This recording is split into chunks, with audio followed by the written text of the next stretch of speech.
السلام عليكم ورحمة الله وبركاته. كسو دوادا برشادة حسابتا oo taxanaynoo ahayd magaciigu waa shiine geestir. caawa waxaan ka hadlaynaa speed, distance and time unities conversion. video ka horey waxaan kaga soo hadalnay speed, distance iyo time sida loo xisaabiyo, laakiin caawa wuu ka duwan yahay. waxaan caawa xisaabinaynaa unities conversion, sida kilometerka loogu bedelo meter, sida saacadda loogu bedelo daqiiqadaha, sida daqiiqadaha loogu bedelo saacadda, sida speedka loogu bedelo speedka kilometer per hour ka ah loogu bedelo meter per second. ayaan caawa ku baranaynaa videogan gaaban. su-aasheena koowaad waxay leedahay waris waxay 2 jeer ku guuleysatay tartanka baabuurta ee heer caalami Formula 1 Championship. Formula 1 Championship waxa weeyaan tartanka baabuurta ee heer caalami. haddii uu baabuurkeeda tartanka uu soconayo 200 kilometer per hour, uu ku soconayo speedan 200 kilometer per hour, masaafo intee ayuu socon karaa 3 saac? 200 kilometer per hour haddii uu speedkeedu yahay masaafo fogaansho, waa la dhihi karaa fogaansho inteedan ayuu socon karaa 3 saac. waxaan kusoo qaadanay su-aashan videogii ka horeeyay. muhiimadeedana ma aha inaan ka jawaabno su-aashan, waa inaan jawaabta aan soo helno ee kilometerka ah aan u bedelno meter. okay, distance waxaa lagu helaa speed lagu dhuftay time. distance waxay la mid tahay speed oo ah 200 kilometer saacaddii oo lagu dhuftay 3 saac. 200 kilometer per hour times 3 saac. distance marka waxay la mid tahay 600 oo kilometer. 600 oo kilometer ayuu 3 saacba jaraya. waanu garanay. marka waxaa lagu yidhi convert 600 oo kilometer to meter. 600 oo kilometer waxaad u bedeshaa meter. halkan waxaa noogu qoran remember, xasuusnow ama xifd. halkii kilometer wuxuu la mid yahay 1000 meter. waayahay marka 600 kilometer ayaana laga rabaa inaan u bedelno meter. waxaan dhahaynaa haddii halkii kilometer ama halkii kilometer ay la mid tahay 1000 meter, waxaadii markaa 600 ee kilometer waa imisa meter. saa markaad u qoratid ayaa waxaad odhani tan baan ku dhufanayaa, tanaan ku dhufanayaa. waxaa la yidhaahdaa qaabkan cross multiplication. way isweydaarsan yihiin, soo ma aragtid? hal lagu dhuftay x baad dhihi, hal lagu dhuftay x. markii tiro iyo xaraf la isku dhufanayo muhiim ma aha in la muujiyo calaamadii isku dhufashada. qof walba oo xisaabta yaqaana wuu ku fahmayaa markaad isku dhajisid inay macnaheedu tahay hal lagu dhuftay x ama hal lagu dhuftay x. markaasaa u qortid laba, markaad isku dhufatid waxaad dhihi waxay la mid tahay labadan oo la isku dhuftay 600 oo lagu dhuftay 1000. waxaad dhihi 600 oo lagu dhuftay 1000. hal lagu dhuftay x waxay la mid tahay 600 oo lagu dhuftay 1000. haddana waxaan dhahaynaa hal lagu dhuftay x waxay la mid tahay labadan aan isku dhufanaynaa. hal ku dhufa 6 waa 6dii. waxaa soo qaataa labadan eber iyo labadan eber isku dar, 3 eber iyo labadan eber isku dar waxay noqotay 600 oo 1000. haddaan rabno waxaan ku xisaabsan karnaa calculatorkeena si aad u qanacdid. waxaad dhahaysaa 600 lagu dhuftay 1000 waxay noo soo baxday 600 oo 1000. way noo saxsan tahay. marka halkaa joogtid hal lagu dhuftay x waxay la mid tahay 600,000 miisaankan wuu isleegyahay waxaana la yiraahdaa xisaabta marka sin u taalo equation waa qaabkii algebrada marka waxaa sameynaysaa dhan walba waxaa u qaybinaysaa tirada xarafka wadata tirada alfaabeetka la socoto waxaad dhihi dhankan ayaa waxaad u qaybini hal raali ahaada meeshan waa isku soo dhawaatay dhankan ayaad u qaybini hal dhankana waxaad u qaybini hal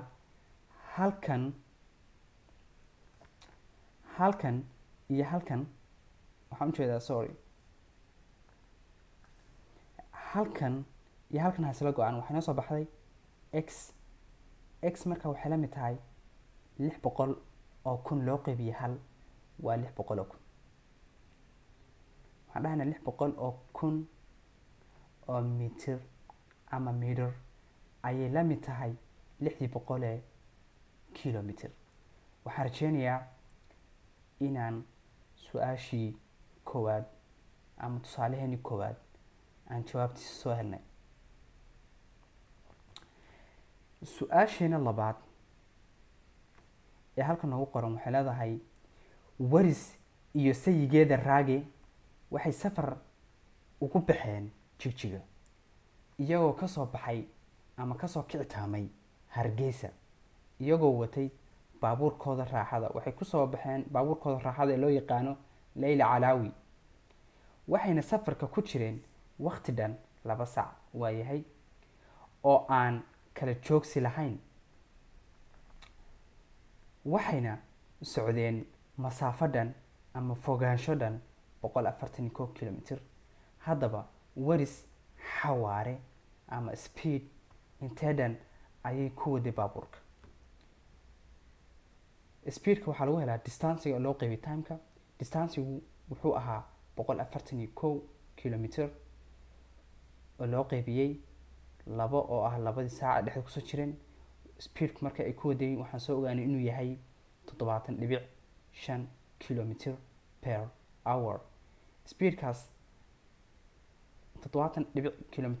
70.5 kilomitir saacadii ayuu ahaa speedka ay ku socotay marka speedkan ayaa waxaa lagu leeyahay convert 70.5 kilomitir per hour waxaad u bedeshaa meter ama meter per second waa su-aal runtii muhiim ah oo u baahan inaad tan aad fahantid waa ta ay ardaydu aadka ugu wareeraan macallimiintu marka ay sidan oo kale su-aasha ku weydiiyaan ay waxay ku dhihi karaan jawaabta aad soo heshid ee kilometer per hour ah waxaad noogu bedeshaa meter ama meter per second وهاكسي هذا meter per second أنا وبدلنا kilometer per hour هذا وحنا هسنا 70.5 kilometer per hour سما وحسمين سامرك واحد لي 70.5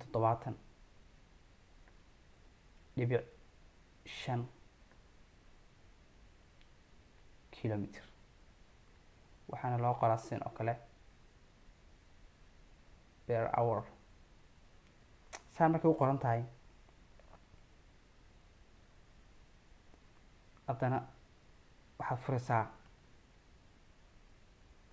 khaanad kale kilometerkan ayaad ku bilaabsaa kilometerkan ayaad halkan kusoo qoranaysaa 1 kilometer waxaad isweydiinaysaa halkii kilometer marka waa imisa meter ilaan waxaan raadinaynaa meter per second waxaad dhihi halkii kilometer adoo halkan soo fiirinaya halkii kilometer wuxuu la mid yahay 1000 meter halkaas ayaa 1000 meter ku qoraysa marka 1000 meter halka 1000 meter ma ku qortay waad inoo soo xiraysaa marka khaanadan aad noo soo xidhid waxaad sameynaysaa meter kilometerkan iyo kilometerkan ha isla baxaan labadaas halkaas ayay nagu daayeen waxaan usoo gudbaynaa haddaba markan kilometerka halkan aan soo qaadanay halkan keeninay koreeyo ayuu noo ahaa hoosayaan keenay marka hourkan markan waxaan ka dhiganaynaa sareeyahan ka dhiganaynaa, waxaan dhahaynaa 1 hour. halkaas ayaan 1 hour ku qoranay. halkii saac waa imisa second, ilaan waxaan raadinaynaa meter per second soo maaha. halkii saac waa imisa second isweydii. halkan ayaan fiirinaynaa. halkii saac waxay la mid tahay 3600 oo second. halkan ayaad kusoo qoranaysaa marka 3600 oo second. haddaba saacadan iyo saacadana ha isla baxaan. maxaa inoo soo haray? waxaa inoo soo haray halkan 7.5 iyo 1000 mitir iyo 3600 second. markay halkaa joogtid ayaa soo qaadan 7.5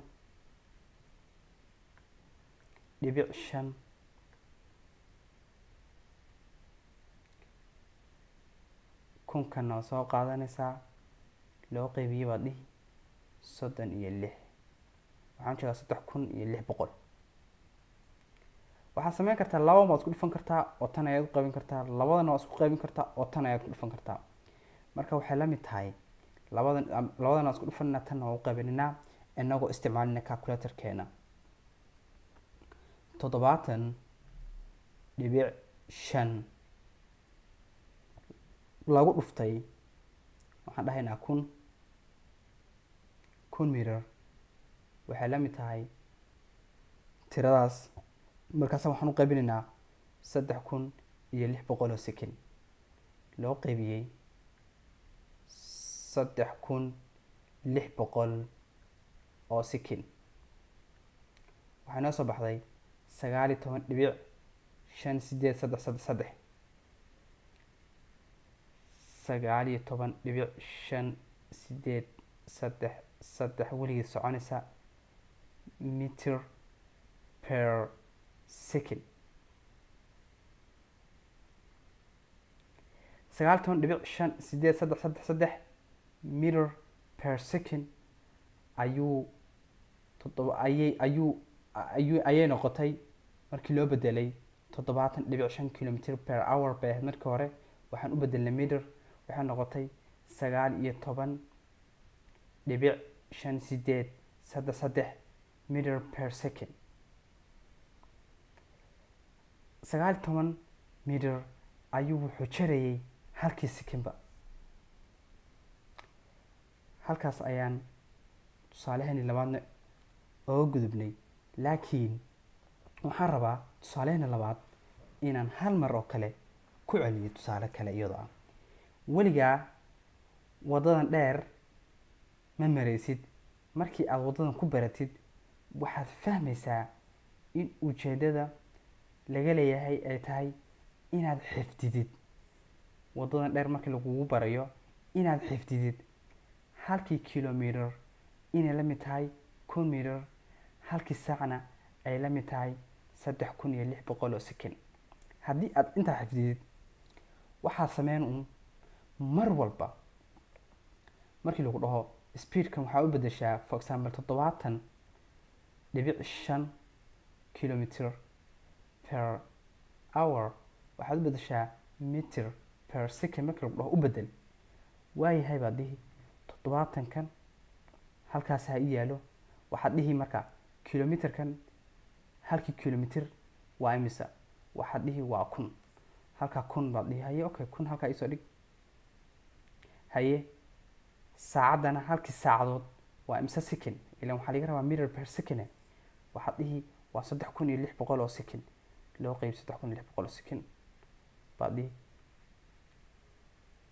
tan baad tan ku dhufan, tanna baad u qaybin khalas. marka waxaa kuusoo baxaya inta second inta meter ee uu secondkii jarayo. waxaan rajeynayaa inuu videogan kugu waadixiyey sida loo xisaabiyo kilometer per secondka looguna bedelo meter per second. su-aasheena saddexaad ama tusaalaheena saddexaad waxay leedahay waris iyo sayigeeda raage waxay isku diyaarinayaan safarkooda Jigjiga iyagoo kasoo kici taamaya ama kasoo baxaya Hargeysa oo ay u dhaxayso masaafo dhan 141 kilomitir.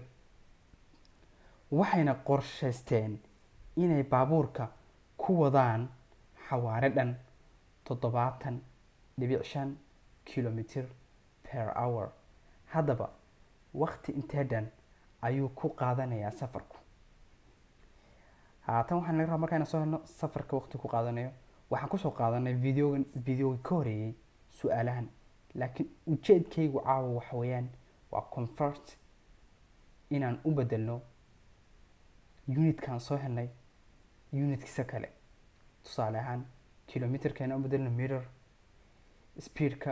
speedkii inta kilomitir saacaddii ahayd inaan u bedelno inta mitir daqiiqadaha, saacadda inaan u bedeli karno minute iyo second weeyaan ujeedka aan videogan u sameeyey. waa hagaag. marka distance iyo speed lasoo qaybiyo waxaad soo helaysaa saacadaha ama saacadda ay safarka ku jireen. safarka waxay ku jireen 2 saacadood. marka 2 saacadood waxaad u bedeshaa daqiiqado. waxaad xasuusanaysaa markana inay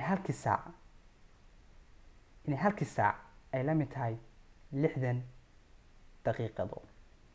waaye waxaad dhihi marka hadday halkii saac la mid tahay 60 daqiiqadood, labadii saacna waa imisa?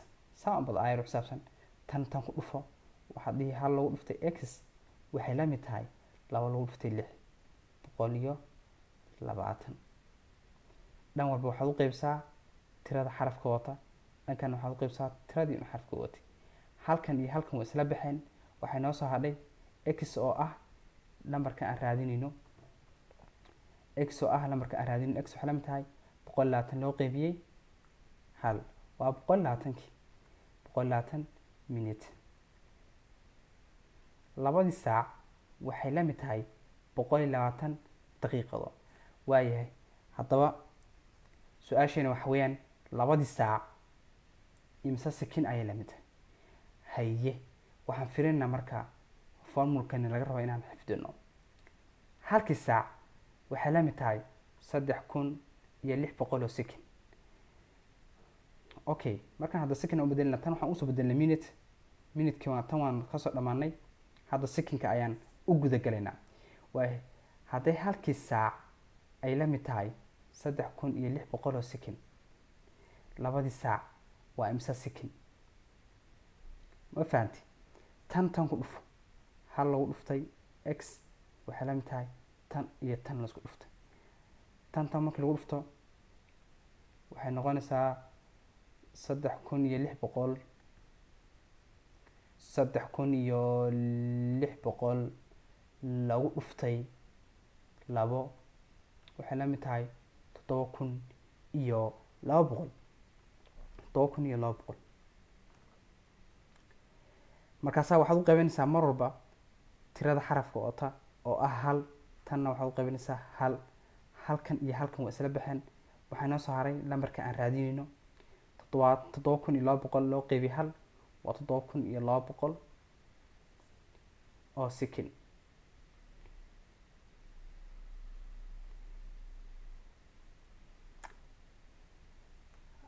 labadii saac waxay la mid tahay 120 daqiiqadood. labadii saac waxay kaloo la mid tahay 7200 oo second. waxaan rajaynayaa inuu videogan gaaban ka anfacay mawduucan caawa ka hadlayno. inta aan video lamid ah ku kulmi doono waxaan idiin si dhaafayaa salaanta islaamka. assalaamu calaykum ورحمة الله وبركاته.